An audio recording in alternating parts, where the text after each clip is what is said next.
Republican candidate for president Dr. Ben Carson grilled again over controversial comments he made more than a week ago that he would not advocate electing a Muslim to the presidency. The retired neurosurgeon back on TV over the weekend, still facing media challenges to his position.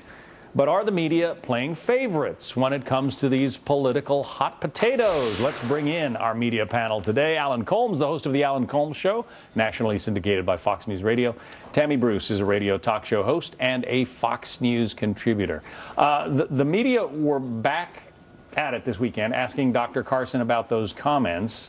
Clearly, this is something that they feel is very important. Well, obviously nothing else is going on in the world, right? And there's nothing else to ask Dr. Carson about. But let's remember that this is the kind of springing from the Donald Trump heckler moment.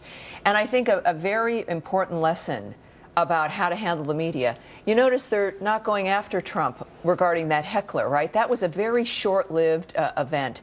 But what they've done is they've now begun to apply it to the other candidates with whom they think that they can harm, I believe, in this way. So Trump has not been having to deal with it, and that tells you that you can actually control the nature, take a certain position, not be harmed by it, and the media will respond accordingly. But I think this has been ultimately the kind of 2-for-1 for the media. They can affect the way that the Republicans are viewed and not have to talk about Hillary Clinton. Let's take a quick look at a headline in the New York Post. Michael Goodwin wrote a column about this and suggested Exhibit A, Ben Carson versus Hillary Clinton. He said Carson should simply have dodged the question. That's what most political candidates do. What do you think about that, Alan? Well, first of all, Hillary Clinton was on with Chuck Todd this weekend. Almost the entire interview was about her emails. So I reject the notion that somehow there's a double standard here. The email is not a real scandal. However, I know some people disagree with that. However, and in fact, the New York Times has a story today that she's not the subject of an FBI investigation, and there's no email that we know of that has compromised national security. Ben Carson said someone who observes the tenets of Islam should not be president. That is contrary to what our Constitution says. And if that's your view of our Constitution, you should be held accountable for that because you clearly don't have an understanding of how our government works and how our Constitution works. But the question that Goodwin raised in his column is why aren't the media out there asking, you know, Joe Biden, if he's running or if he's not. He's not running yet. Well, all right.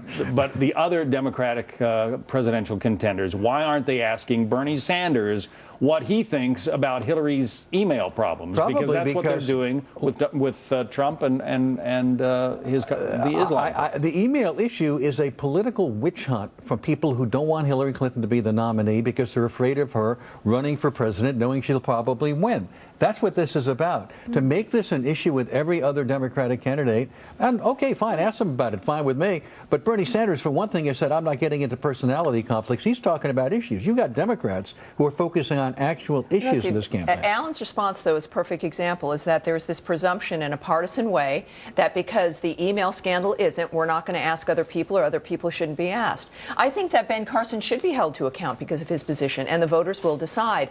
This daily 24/7 coverage and piling over like a big river of mud onto all of the other candidates also shows a partisan basis. If you're going to have an approach, if the media does, of asking other candidates about scandals or positions of the other candidates, then they should do the same with the Democrats unless there is a partisan bias and they're protecting the other candidates.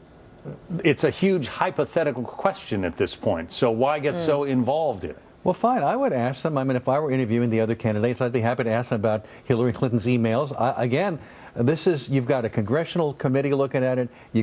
I mean, this has been going on for how long? This brings up the other point. You said if you were interviewing the other candidates, who's talking to O'Malley? Who's talking? I'll tell you what, I'm interviewing Jim Webb on radio today. I'll ask him about it. Yeah, How's that? But see, you're talking to Jim Webb, but that's a very good point.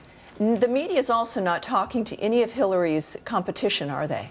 And I think that that's, there's a lot of men trying to get some traction, and they're being ignored. Another sign of a partisanship that if you really were interested in what people thought, you would actually be interviewing those people. I'll ask Jim Webb, and I have Lincoln Chafee on this week as well. I'll ask both of them about it. Alan Colmes, the only one doing it. Good for you. Alan Colmes, Tammy Bruce.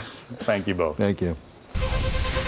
Well, now a little bit more politics and business as well. Donald Trump unveiling his tax plan today. It's getting quite a lot of attention. Peter Barnes with the Fox Business Network has more on